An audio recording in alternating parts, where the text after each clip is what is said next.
Well, welcome everybody. As you can see, today's theme is flowers, and so you hear me. I'll speak into the microphone. And what we'll do is kind of switch from the front on thing here. This is kind of just welcoming you to the land of flowers. Although where I live, we had snow a couple days ago, kind of unexpectedly, but it's spring again, so we can keep on celebrating the re-arrival of spring. So then we're going to switch.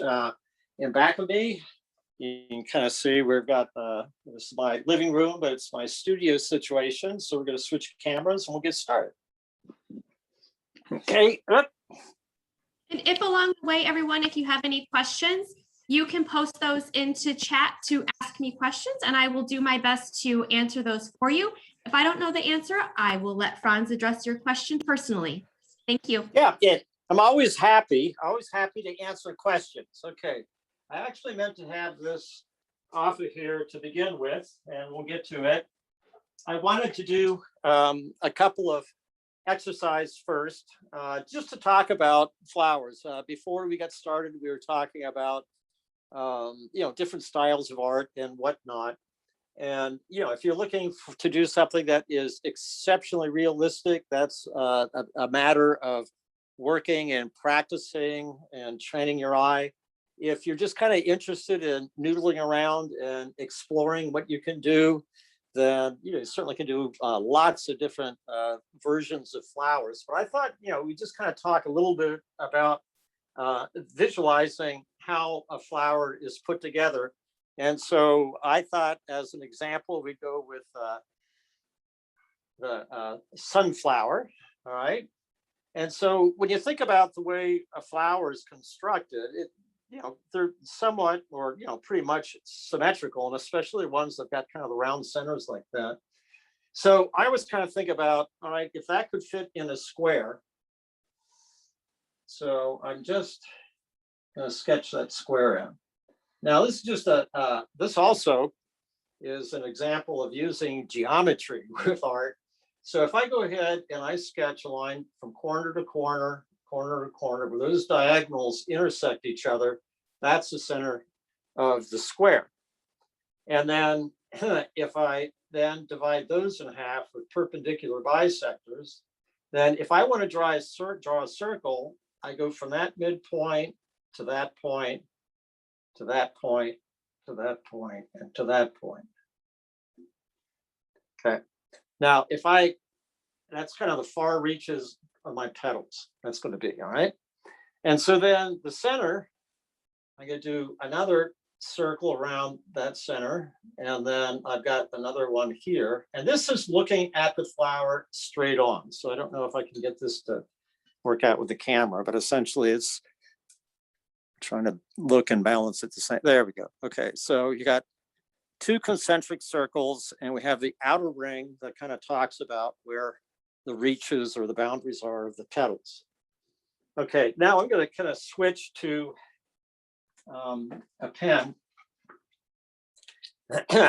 And so now I can kind of think about, all right, so this is going to be the center, and it's a lot darker, so I'm going to just put a lot of texture into there.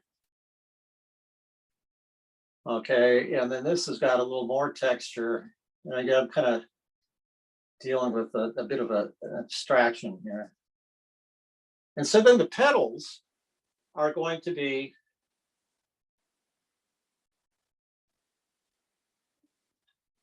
essentially like this. And so if you want to sketch out, kind of anticipating what you're going to work on, and this might be a way for you to be thinking about it, so you can at least get it to look like a flower. And then, they've got lots and lots of layers, so you can put another one, maybe a little bit lighter in the back, and so forth. And so it's a way of kind of looking at a system or a way to sketch something and draw it in to your satisfaction. So it's looking like a sunflower. All right, so that works pretty good for when it's, again, straight on. But what happens when you've got an arrangement and maybe it's tilted down a little bit or tilted up or off to the side? All right, so we use the same principles for that. Oh, here's, I also, this is very stylized and it would work great. But, the reality of the sunflower is that you have different shapes, petals that aren't all the same size and they aren't quite as generic as that. So, if you want to, once you get to this point, you can sketch it ahead of time or you just go with it drawing directly, but then you can adjust it so that the petals are a little bit more characteristic to the sunflower. Okay, so what happens when you're looking at something and it's more from an angle? So this time, instead of working with a square, if you have a square, now let's see if I can find a square. All right, so this is square-ish. If you look straight on at a square, it looks like that. But as you start looking at it from the side, it starts ending up being more like a rhombus or a parallelogram. So that's looking at straight ahead. You only see a single line when you're looking straight on at the edge, but then you have all those angles that are leading up to looking at it straight on. So let's take a view that's about like a 45-degree view of it, a 3/4 view. A lot of times they'll talk about it in portrait where it isn't a total profile and isn't straight on, it's somewhere in between. So I'll kind of do the same thing, but this time, instead of drawing a square, I'm going to draw this kind of, actually it's a trapezoid because I have it kind of, this is a little bit shorter than over here. So this is a little bit closer to me. So I made it just a little bit bigger and it goes down through there. But the principle is the same. Draw a diagonal, and then line parallel to that, line parallel to that. And so now when I'm drawing this in the center, this is going to be an ellipse. It's not going, up and through here, when I draw the circle, that would be in there from that point to that point, that point to that point, this point to that point. It isn't a circle, it's like an ellipse. And so a circle, when you look at it from an angle, the more it's angled, the more it starts becoming skinnier and skinnier and skinnier to the point that you would just see a straight line. So this is kind of with this being tilted this way a little bit, and I'm looking at it at an angle. So that's the same thing happens. Let me get my pen out here again. So I can still kind of follow these diagonal lines, but it's going to give me more the illusion that I'm looking at it from the side. So you don't have to make all of your symmetrical flowers look like they're targets. You can look at them from the side. You can look at them from, some of them could be tipped this way, where you see them almost like they're horizontal. Or you could look at them tipped up that way, or as that first example, and looking straight on it. So this is just something to help you kind of think about as we get started in drawing your flowers. And of course, again, because we're dealing with a real sunflower, you have all these little variations. And so instead of it being laid out so neat and graphic and designed like that, you end up getting something that is more layered like that and layered in through there. Okay. All right. So the next thing I wanted to do very quickly is just, I thought it'd be kind of interesting to experiment with black paper as well as white paper. And just as review, if you haven't kind of worked with it before, what's nice about the black paper, it gives you a more dramatic setting. So you can kind of see what I've already been playing with over here a little bit. I can move it so it's a little bit more centered. Okay, there we go. So these colors really pop off because you have a background that's very dark. And I always use the illusion of, if you go to see Hamlet on stage, a lot of times for Hamlet's soliloquy, he'll be in a spotlight all the other lights are turned off, and then the light is on this figure that's in a dark background. So it becomes very much a kind of dramatic thing, and that kind of happens sometimes when you're drawing. But the thing to think about is that it's the opposite of working on white paper. So I'm going to just kind of sketch something in here, right?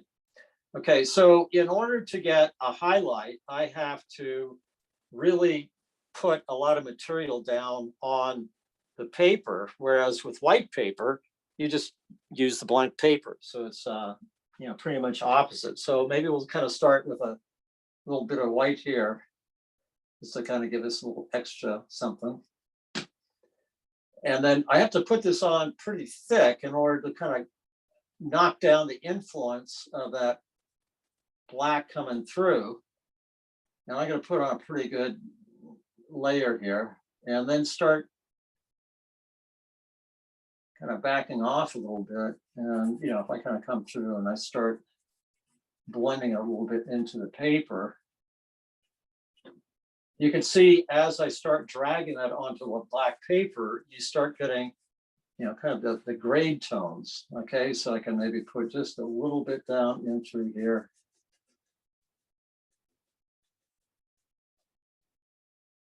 And actually might use a cloth, kind of help. Put a little too much of it off. Let's go back.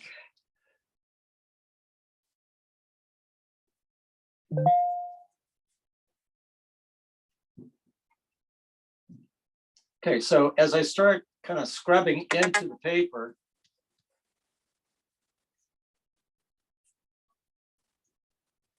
if I put a thinner layer, the black comes through and I get a darker tone. So if I want to kind of really make that look rounded, and then by the same token, if I'm kind of thinking about maybe having that on the tablecloth or something like that, I create the shadow by just not putting anything on it at all.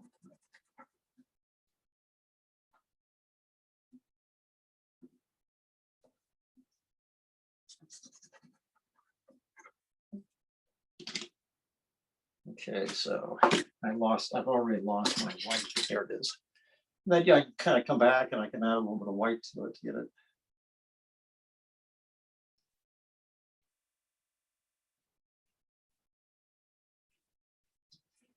And we could do some more, but we're going to work on flowers rather than art shapes. Okay, so let's take these down, and then we'll put this drawing up. And I'll have to kind of look into the camera there to make sure I'm getting that centered. Okay, and then move our Van Gogh resource. And then I'm going to just kind of set these off to the side so you can kind of see what I'm working on. I think that shelf will hold on to it. So I've got a combination of yellow flowers. The way that I drew it, I had the purple flowers kind of more to one side because it's a little bit darker, and then the yellow, because I found that even though the oil pastels, these are Faber-Castell oil pastels, and they're really highly pigmented, they're very juicy, but regardless of any kind of material you're using, whether it's a colored pencil, watercolor, whatever, yellow always is the most transparent.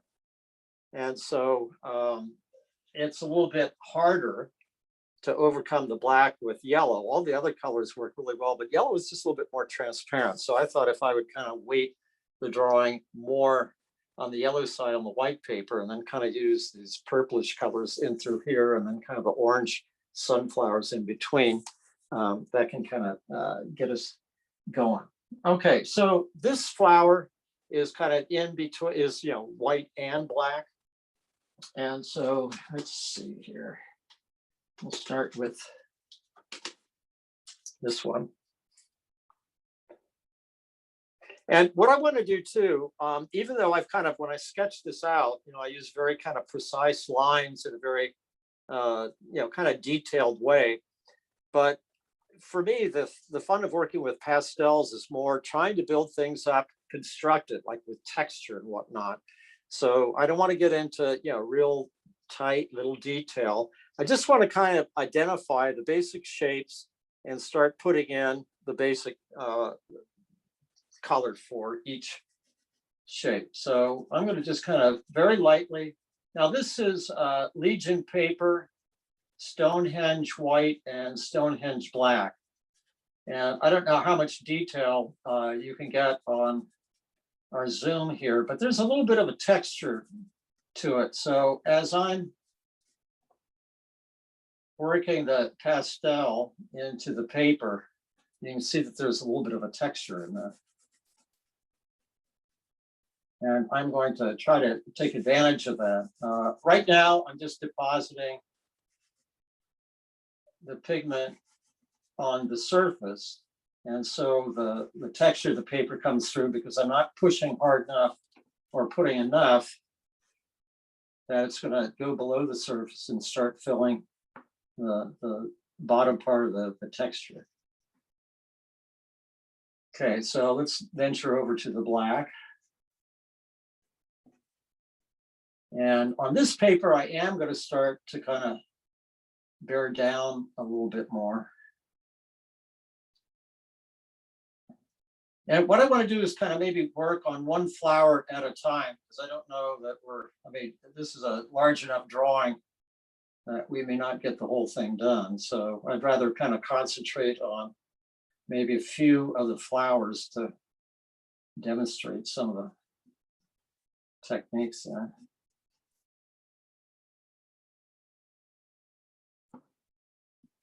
And talk a little bit about the difference between doing the black and white. Okay, so that's the beginning of that. And then it's got this really nice, I don't know if you can see it on the video there, but there's this really nice green center. And I have a tendency to start with kind of a mid-tone, so I could go into highlights, and then I can go into shadows. Okay, so let's start with that. Okay, now at this point, what I'll do, I'd like to build up the layers as I mentioned. And so right now I'm just trying to get kind of a consistent color all the way through. So I'm going to work that down to the texture a little bit. You can use your finger. I think I want to put a little more down there, a little more juiciness to it. But I want to go a little bit conservatively with putting a layer on, because the more you build up, it gets a little bit harder to get the next layer to stick.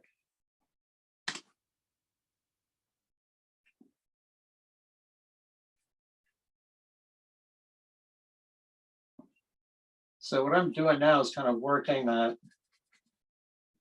color into the bottom part of the texture of the paper.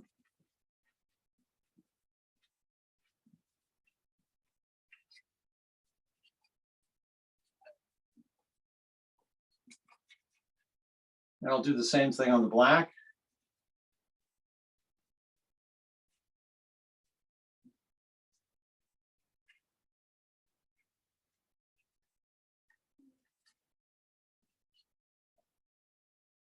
And I'm not worried about staying in the lines. Again, I want to start kind of building these up more in terms of real nice textural thing.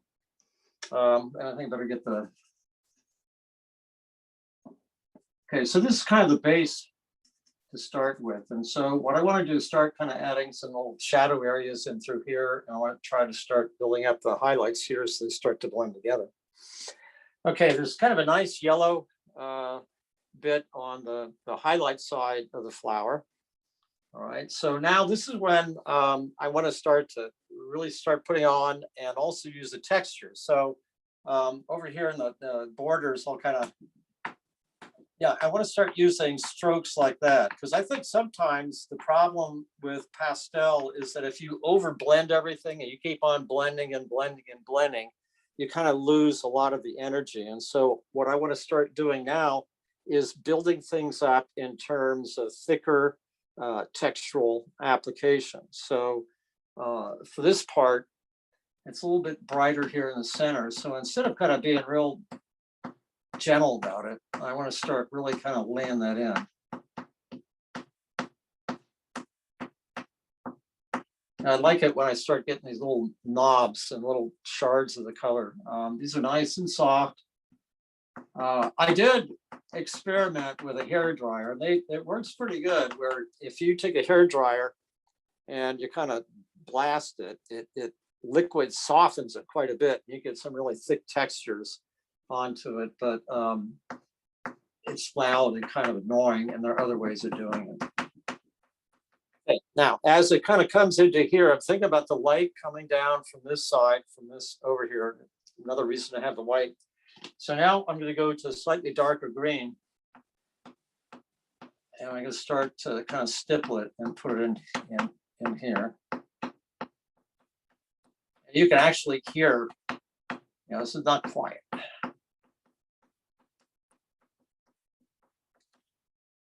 I'll come back and I'll overlay that with some yellow.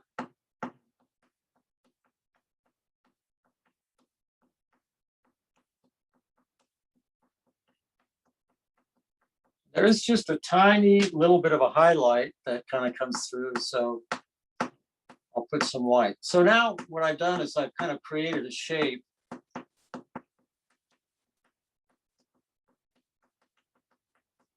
that is a layering rather than trying to get one smooth color in through there.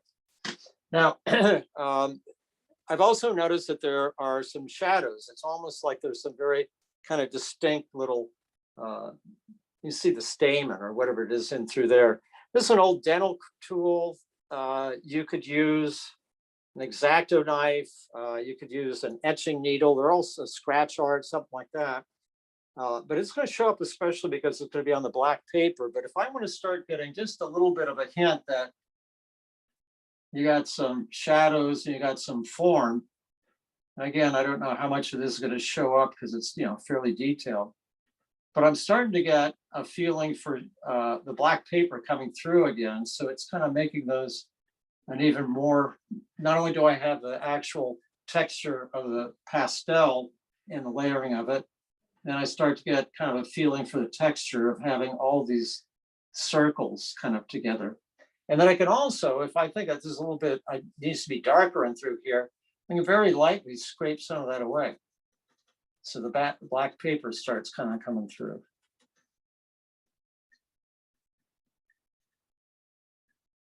It's kind of a way that you can start getting the black paper to help influence the way things look. All right, now let's start working on the petals. So each petal, depending on how they're facing the light, these are going to be a little bit darker because they're scooped up a little bit, and so they're not as prominent to the light. And the surfaces in through here, and I'm going to start again applying thicker layers of this. And I'm looking to see kind of where's the light.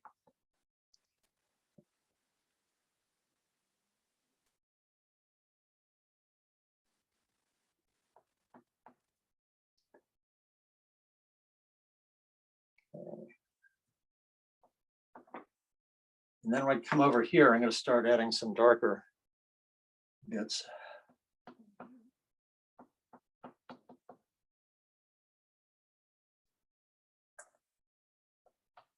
Okay, it's starting to look all right.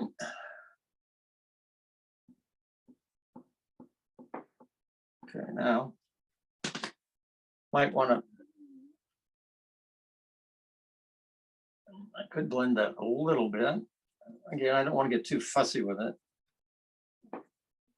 So even with this, you can get some little textural marks. Now, in doing that, I've been able to get a little bit of a white highlight to show the thickness of that petal.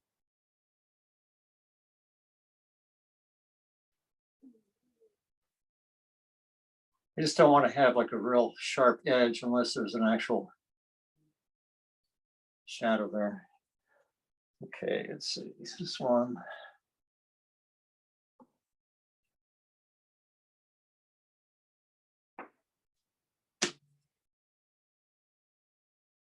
And if you have some like baby wipes or paper towels or something, if I want to use this stomp, this is a paper stomp.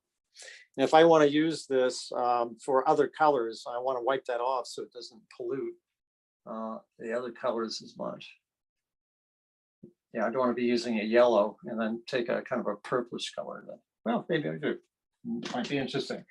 All right, now for this particular one that's kind of coming straight out, there's a bit of a shadow here. So because I'm on black paper, I can start to kind of put a texture in there and remove some of the pastel. And so that's going to give a little bit of a shadow. And there's a very dark shadow that's down here. I didn't put a lot of that kind of whitish color, but I want to make that a little bit darker.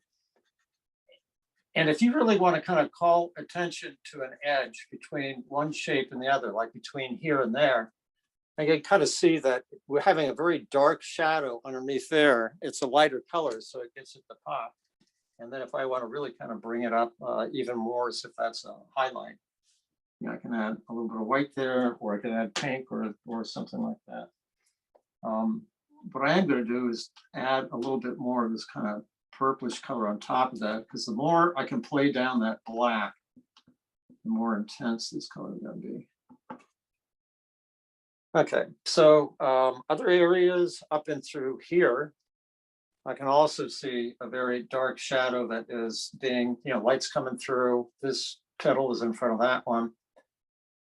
But again, yeah, I'm aware of this and I kind of see where the shapes are. And if I'm somewhat careful about getting a close proximity to what that looks like as a shape, I don't have to be overly anxious about making it realistic, but I can still put in the things that are going to make it kind of pop out like it's a little more dimensional. Okay, there's a shadow that's down and through here.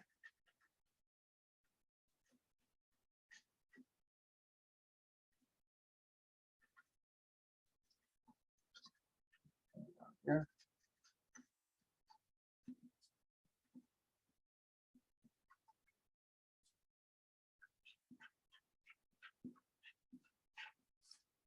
Okay, so I get it to look like that. All right, now let's maybe kind of jump back over here.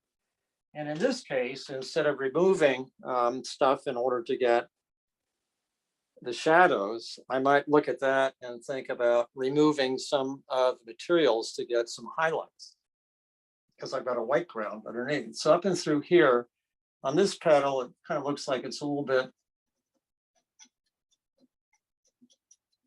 brighter over on this part. And then up and through here.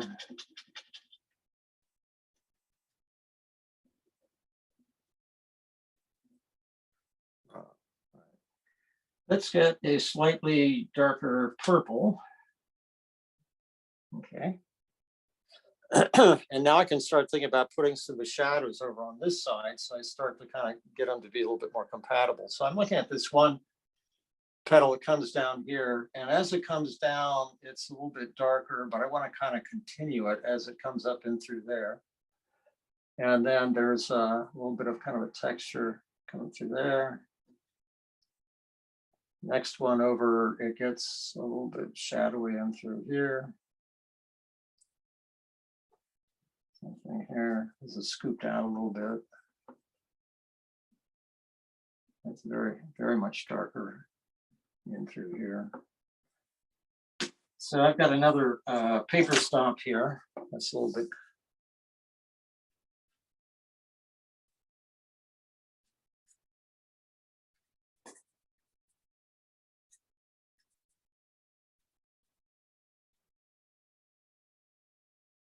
And I'm trying to work that down into the bottom valley of the paper.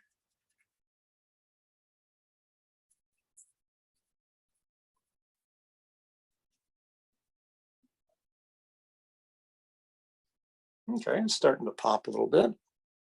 All right, let's shift gears just a little bit and go to, there's a sunflower that is in the back and through here. It's this one that's sitting around there. So I will get kind of this.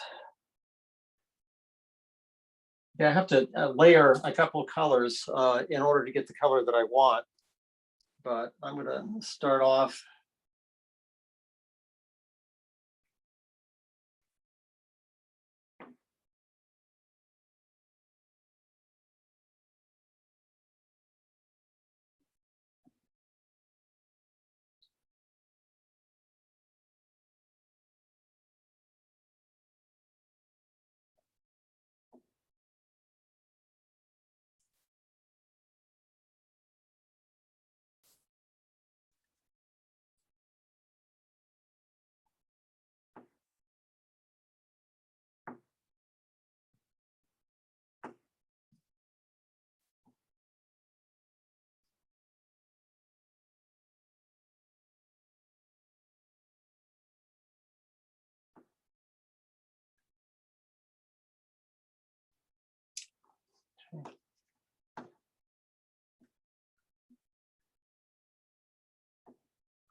So another color, and I'm going to start to lighten that up a little bit by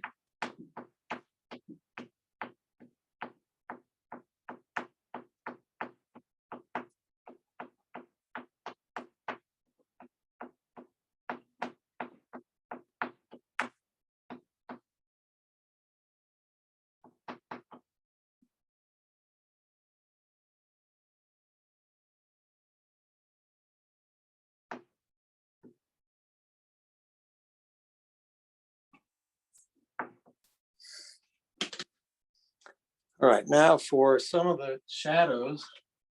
Again, I'm just right at this point, what I'm trying to do is kind of establish basic shapes and blocks the color.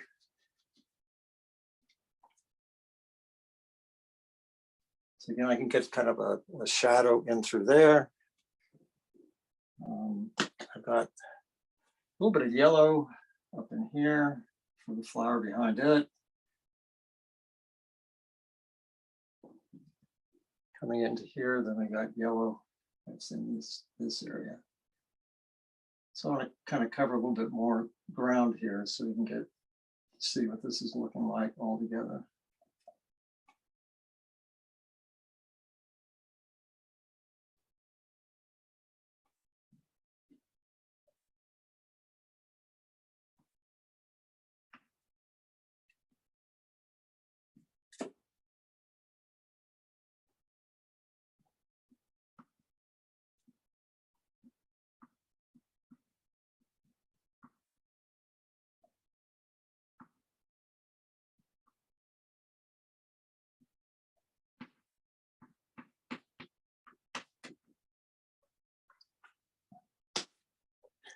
Okay, there's just a little bit of you can see a little bit of the center of that flower. Again, it's like looking at it,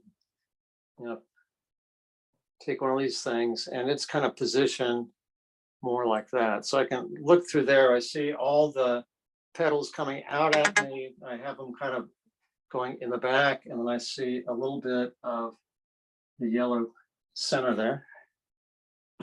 So I will put that in.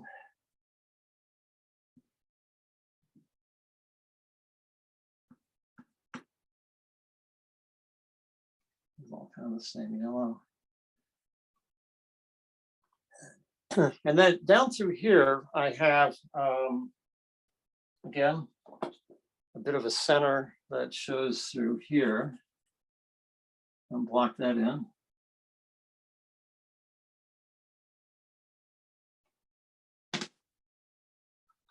And then the color of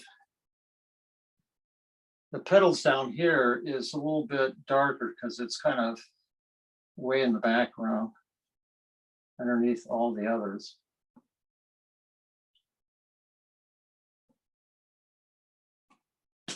So I want to add a little bit of that to it, then go on top of it with another color. And then as it comes out from underneath there, it's going to be a brighter yellow again.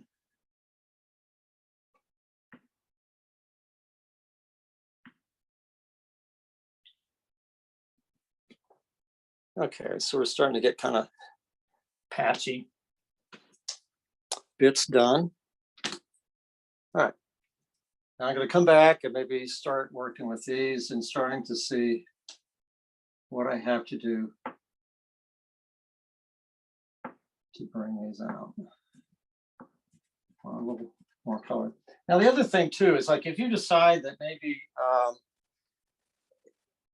your layers are too thick and it's hard to get the pastel to stick, you can take a palette knife and scrape it away.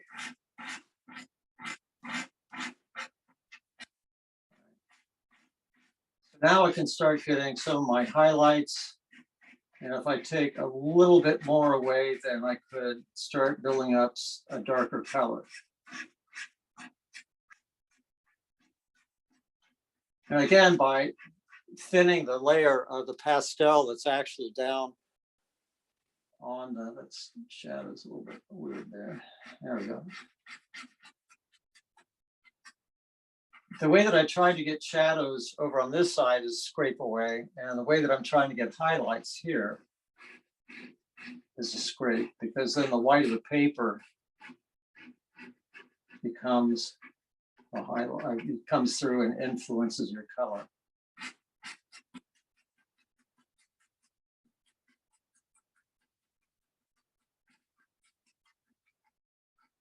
Just gonna do that. And also, I like the texture that that creates. And then over on this side, I'm going to add just a little bit of white, purple. I get so busy, I start losing track of things. All right, here we go.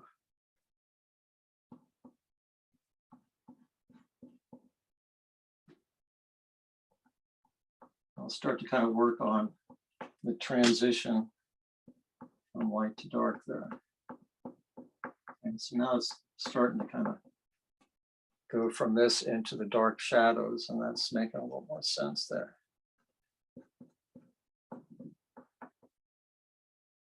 Okay, let's go back. Let's put a little more shadow in here. All right, so I've kind of created a lighter purple by scraping away and getting the white of the paper to come through, so that my actual color here is becoming kind of a mid-tone. And then I can come back with, let's see, my purple.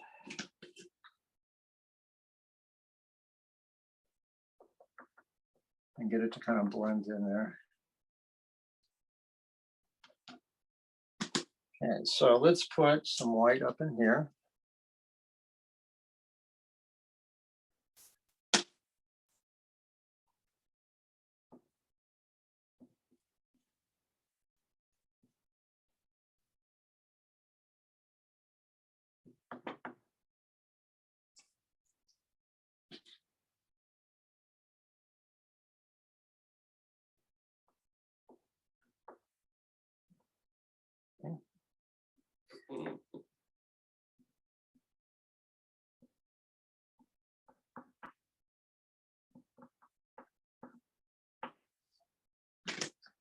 And I find that what's fun about this process is that you just build it up, and then maybe, okay, I'll take it down again.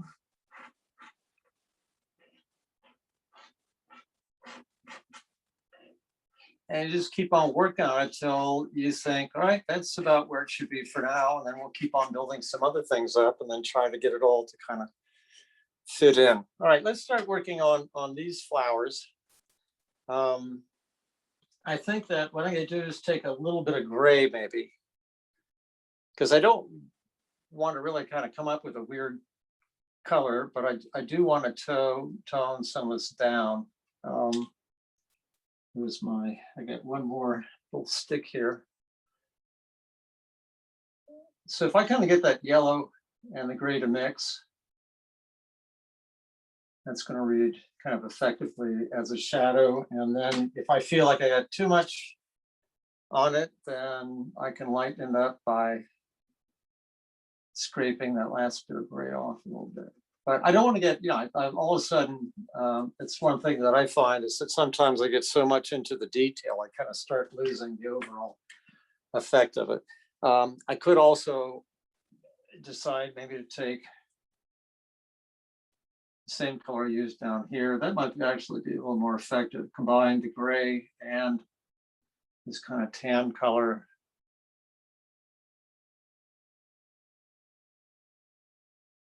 Start working it in there. Again, these are turning kind of this way so that they're away from the light.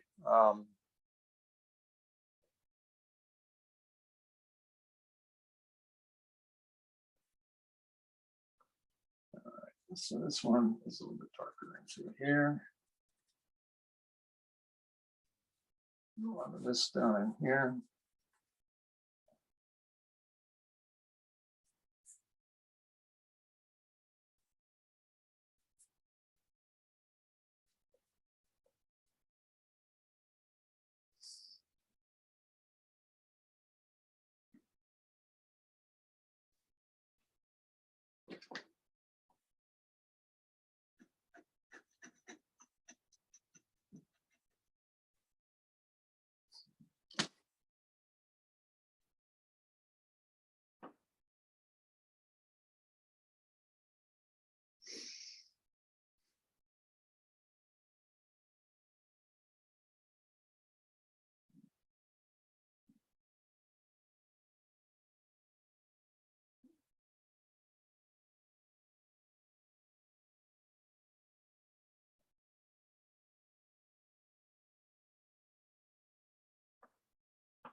Okay. Clean one of my bigger stumps. I want to kind of get some of that blend in together.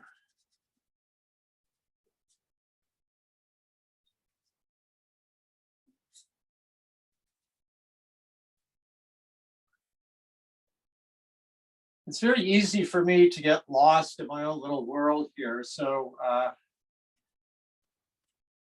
will break out of it for a moment to see if anybody has any questions. Is there anything that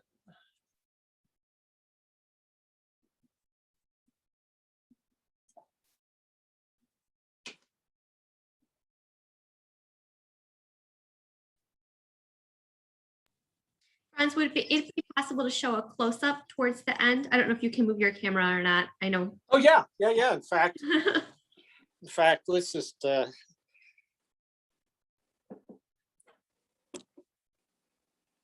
that help? That's great. Yeah. That's what's kind of nice about doing these things. You can play with the camera and everything. So I can get a little closer there. A little closer to that. Okay, maybe I'll kind of keep the camera there for a little bit. Let me hold on for 1 second. Could do that. Yeah. If I can kind of look back to my computer screen, I can start getting a sense of how it looks on, and I can make adjustments.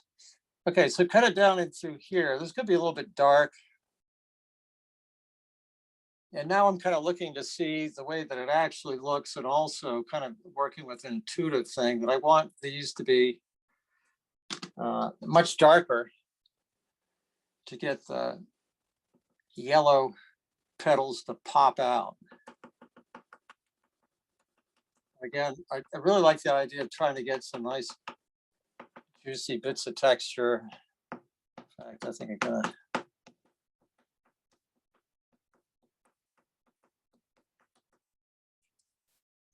all right, we're getting there. Okay, some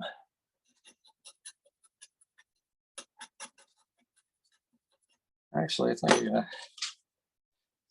the smaller one actually is much better for doing kind of scratchy things. And the palette knife, especially, one that's kind of rounded, works really nice for getting more dramatic highlights. Okay, so what I want to do is get kind of a really nice bright yellow, and that's going to kind of get those shadows to be a little more effective.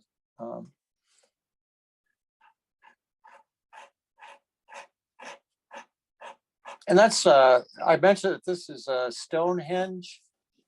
It's by Legion Paper. And I like this paper because it's very heavy. And so, and it has a little bit of texture to it. So you can really scrape it. You can pile things on. If you're using a lighter paper, or if you're using a paper that isn't as substantial, you're going to be frustrated a little bit because it's going to be difficult to get it to do what it has to. So paper is often kind of the element that's overlooked.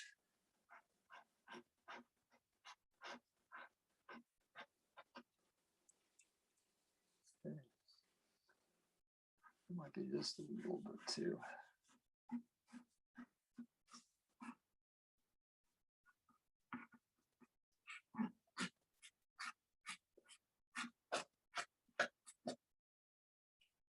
I mean, at this point, what I'm doing is kind of referencing between the drawing and looking at this, and then kind of deciding how close I want to keep to this and how much I kind of want to go on my own way.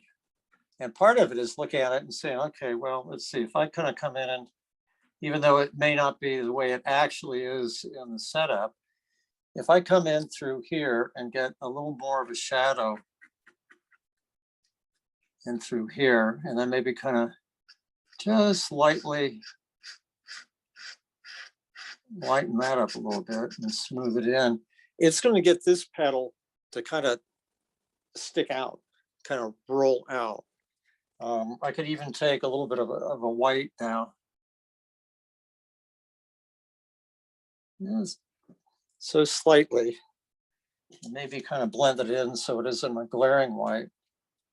That kind of brings the top edge of that petal forward, and it's up against this dark shadow, and it starts working into here. Might have gotten a little too much off of that, so I'll kind of come back and add a little, oops, wrong color. Always happens to me. I get so busy throwing stuff around, I lose track. There it is. Just got to take the paper off. There we go. Now I can see it a little bit better. All right, so I might have taken just a little bit too much off of that, so I'll put some more there. Back.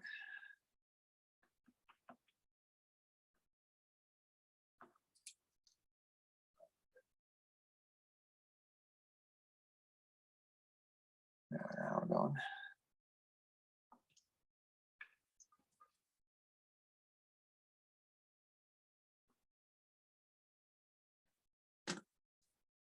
Going through here.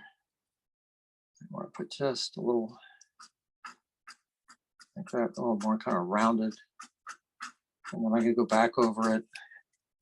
Maybe not add any more, but just kind of smear some of that around. I don't know.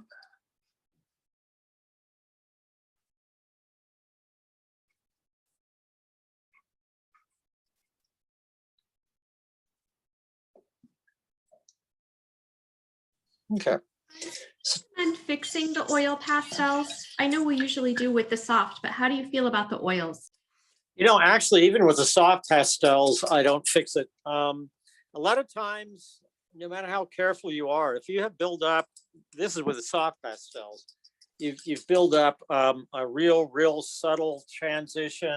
And essentially, it's just dust on the surface of the paper. And as long as you don't disturb it, it's going to stay there. You just don't want to have anything rub against it. So when I'm done with a soft pastel, I will immediately mat it. So I've got a piece of like a piece of mat board that protects the surface from it.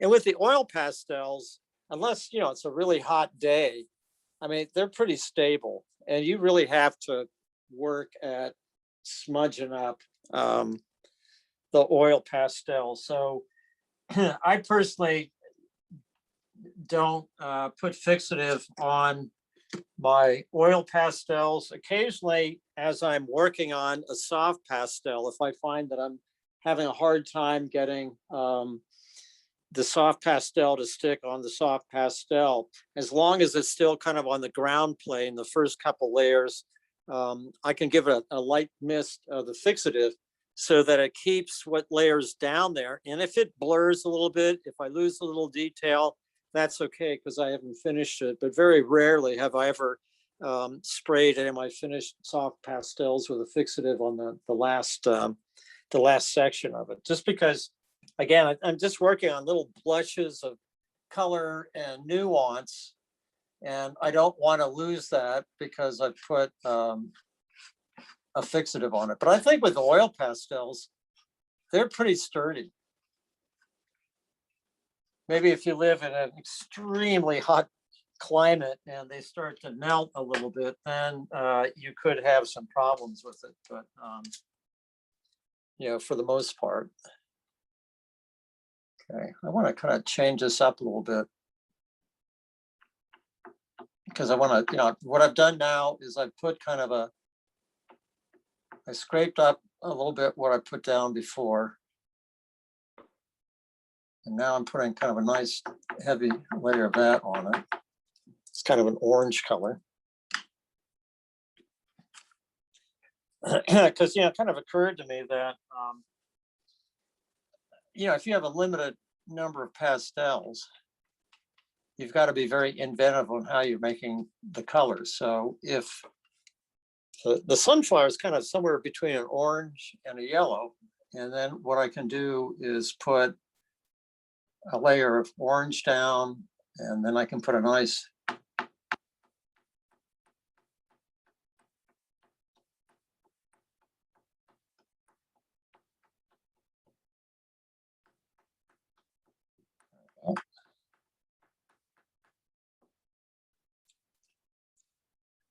okay, so let's trying to think what I've tried to do, arrange this so that I could show you a variety of techniques, and instead of doing small little samples, you know. So, you know, we've kind of covered some issues in through here. The other thing that I like to do on like a scrap piece of paper, I don't know, does that show? Not quite. I'll raise this up a little bit. What I'm doing is I'm just kind of building up a layer, and then I'm going to scrape it up with my palette knife.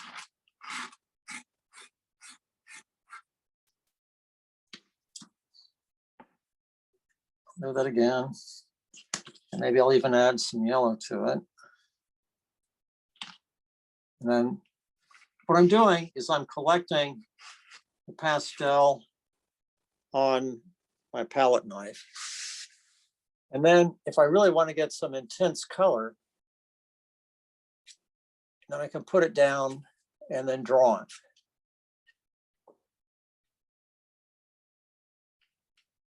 And then just very lightly go over on top of it. And you can see how much more intense that color is than by putting it on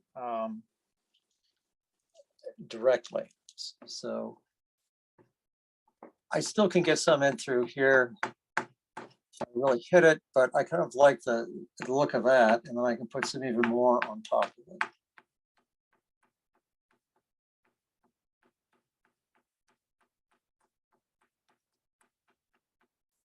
If I want to lighten that up, again, bunch of this. And sometimes actually, I don't know if I can, maybe I can do it. I'll do this over a piece of paper, but I can actually trim off a little bit.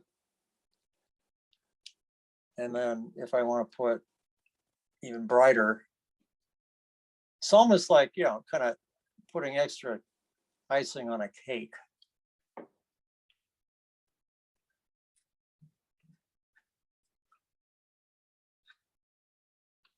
It really builds up a nice, solid, opaque layer of color, and especially against the black, it's very effective. And then as I kind of spread it out with a palette knife,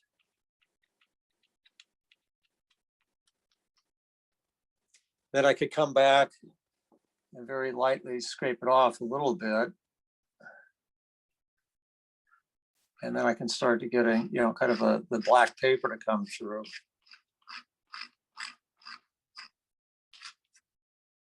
Come back, put some more on it. Or I could take my paper stomp.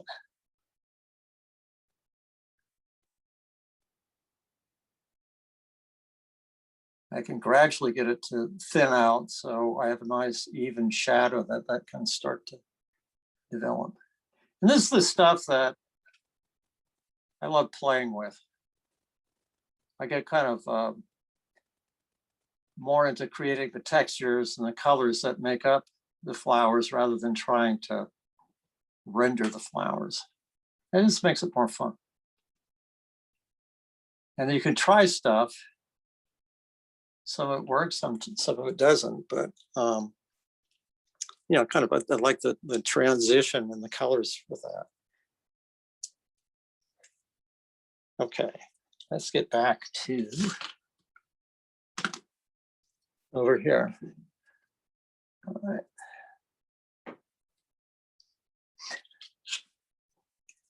All right, so I was thinking, let's try the same kind of technique. I'm going to clean this off. This is my white. I got all sorts of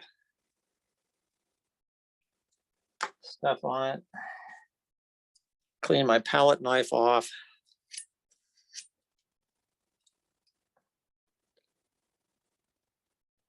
I'm just getting some bits of pastel. I've got it on the end of my knife. I want to start kind of getting some brighter highlights here and there.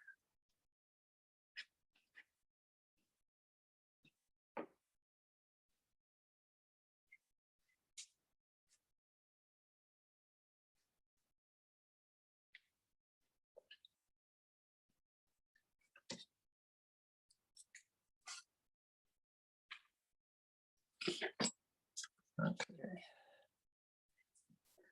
And the rest of the, I think we at this point, what I'm going to do is just kind of lay in a lot of the color patches. And maybe start kind of finishing some of the blossoms up.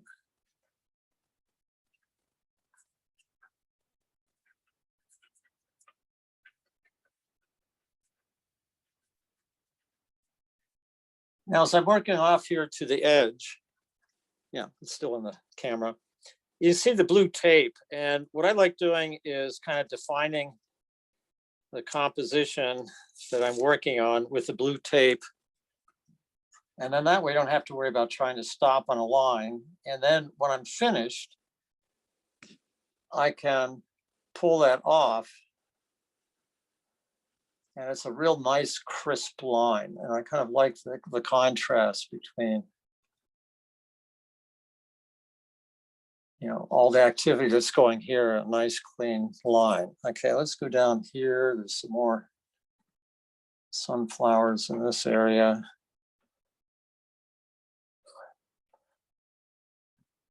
Here.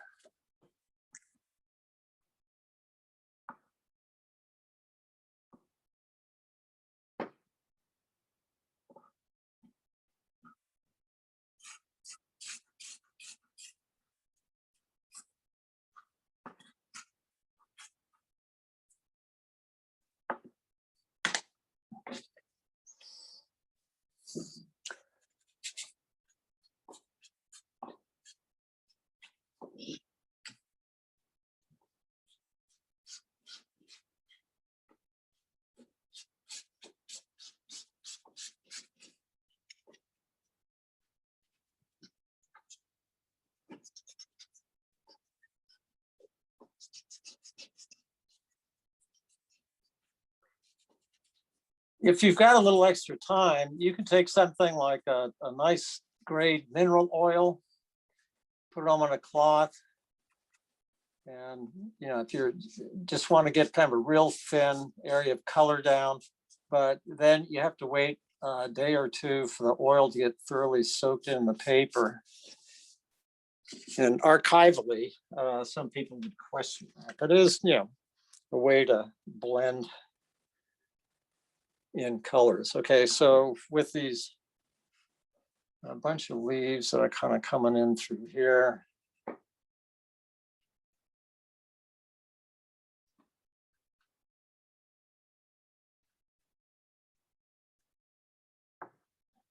Maybe I can do double duty here.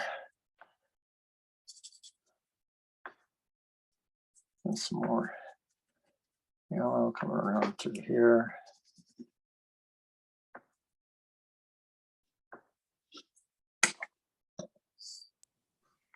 Can you remind us what paper that you recommend for the oil pastels?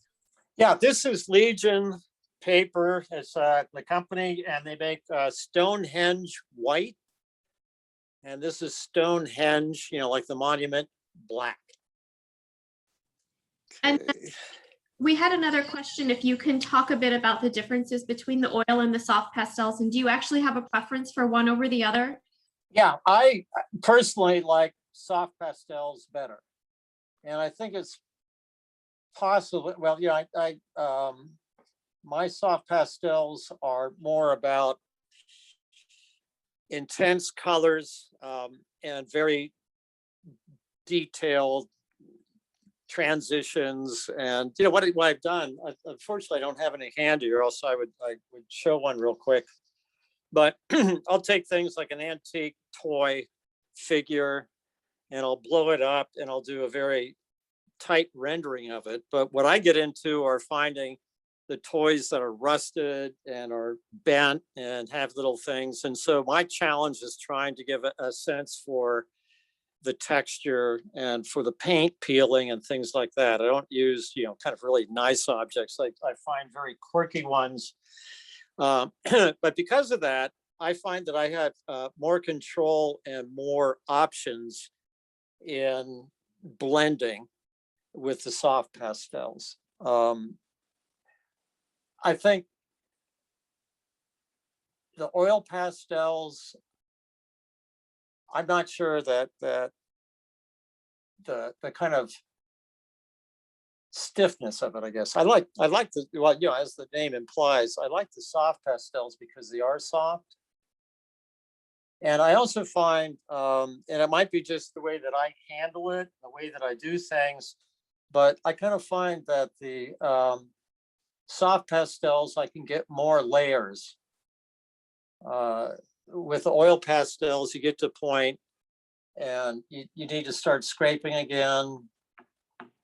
And yeah, as I'm doing here, I've decided that's too much of the black coming through. And so, I mean, you can get very physical. I like that. I think it's kind of fun to be doing it like that. But you definitely have, I think you have to work harder. At least I have to work harder at getting the color layering with oil pastels than the soft pastels.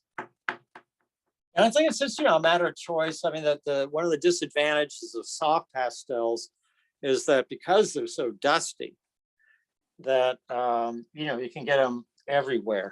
You know, it's just, and I'm working, you know, my studio here is you know, in my living room, this kind of platform. I've got my parents had like a China hutch in kind of the craftsman style. And so I have kind of the thing goes up above the drawing part here. And so I just got a piece of 4x4 plywood. And then I have a 1x2. Actually, here, let me use the camera here. I'll even show you my setup here. I put a 1x2 down and I've clamped it. And so what happens is that acts as a stop. Let's see if I can get that position again. So that the board is a little bit at an angle and it's not going to kick out. And then I put like a little tray here, which you can't see, which is, and it helps hold the piece up, and a piece of masonite. So that way, you know, my living room, I got a vertical thing here. So instead of working on a table, I have, you know, kind of constructed my pastel area. And I have a piece of plastic that's down on the floor, especially when I'm working on soft pastels, because there's so much dust that you get from that. And you get some, you know, some nice shards from the oil pastel. But for the most part, they aren't quite as messy as the soft pastels. So I don't know, just, I hope that answered the question. And I think, you know, just like anything else, is like, do people prefer oil painting or acrylic painting? And each one of them has their own advantages. I have found though that you know, not so much now because they have so many improvements in acrylics, but when I first started art school, acrylics hadn't come around yet. And when they did, everybody liked it because they didn't, you know, they didn't have all the chemicals and all the fumes and everything you have with oil paint. But the thing about oil paint is that it's very rich in terms of the color quality and you know, kind of the glazes you can build up and whatnot, so that you know, you have, each material has their strengths and their weaknesses, and so you kind of figure out what you're trying to do with your work, and then decide, well, you know, I have to give this up, but this is what I get in return. But with all the materials, and I'll have to say, you know, obviously I'm using the Faber-Castell materials because they do what they're supposed to do. They're really highly pigmented. They're very juicy, great colors, archival colors. They have a whole system. You can do multimedia projects because they use the same pigment in every product. And so those are all really very valuable qualities. I mean, they really are high quality things, and it just makes it easier for you to experiment and play with. If you have bad materials, it's almost like somebody's slamming the door in your face when it comes to your creativity and your artwork. But when you have a really good material, it encourages you to try all sorts of stuff. It's like, well, yeah, wow, did that work? And I could experiment and try doing this. And so I think it's really important that you have a really good paper and you have a really good material to use. Even if you're a beginner, even if you're a student, you don't necessarily have to buy the absolutely premium, but if you can get the best material you possibly can, then you're going to have a much better time learning how to do stuff or just experimenting. I mean, when I was teaching college for a good number of years, you know, I always told my students, yeah, just think, have one or two less beers, quit smoking, and you can afford anything. Okay, so. All right, now I'm just kind of blocking color in. I generally do this first to begin with, but I want to make sure that we got into doing different techniques. I didn't want to lose that, but kind of what I'm doing now is more characteristic of the way that I work, that I start to block in all the color and then start working on the detail. Because I think sometimes, you know, if you spend too much time concentrating on one thing and you get that done, it may be out of character with everything else that is going to evolve later. And I think that you get a better sense of kind of how the whole thing is going to look if you block in the basics and then start working on everything and develop it at the same length. But, you know, I think for the Zoom format, I thought it was important to kind of zone in on a couple specific techniques. Now, yeah, today's opposite day. We're doing things opposite the way we normally do. Okay, so let's see, that's up into there. Let's get going down here. Any more questions? We had a discussion earlier when we were getting things set up.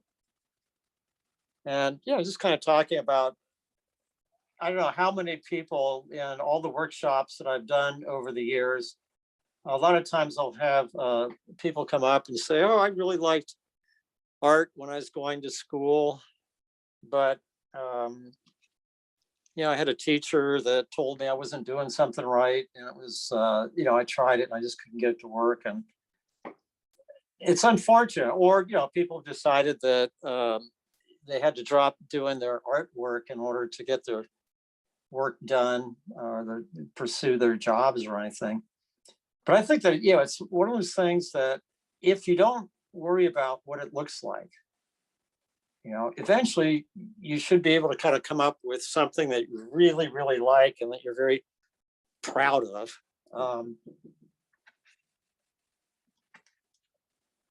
But you're doing it mainly for the activity. And if you end up with something that's fabulous, and if you do something that doesn't look like anybody else's, that actually is good. You know, if you think about asking kids, you know, draw a giraffe, and they'll draw a giraffe right away.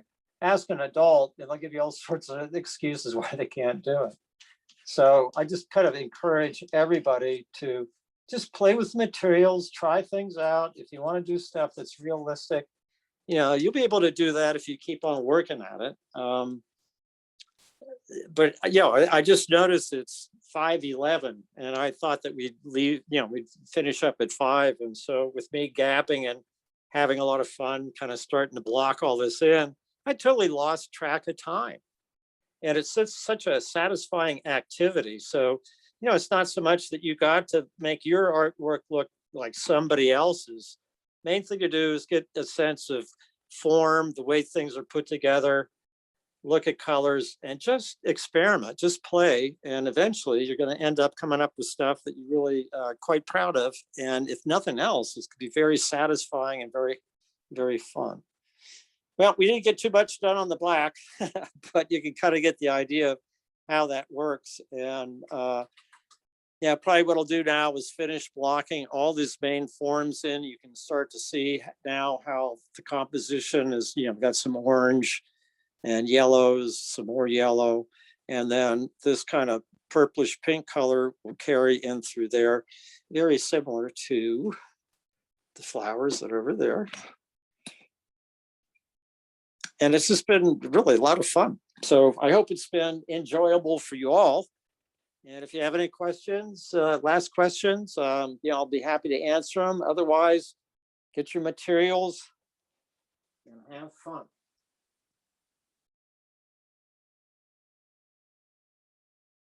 Let me turn these. There. A little less harsh. Okay, goodbye, everybody.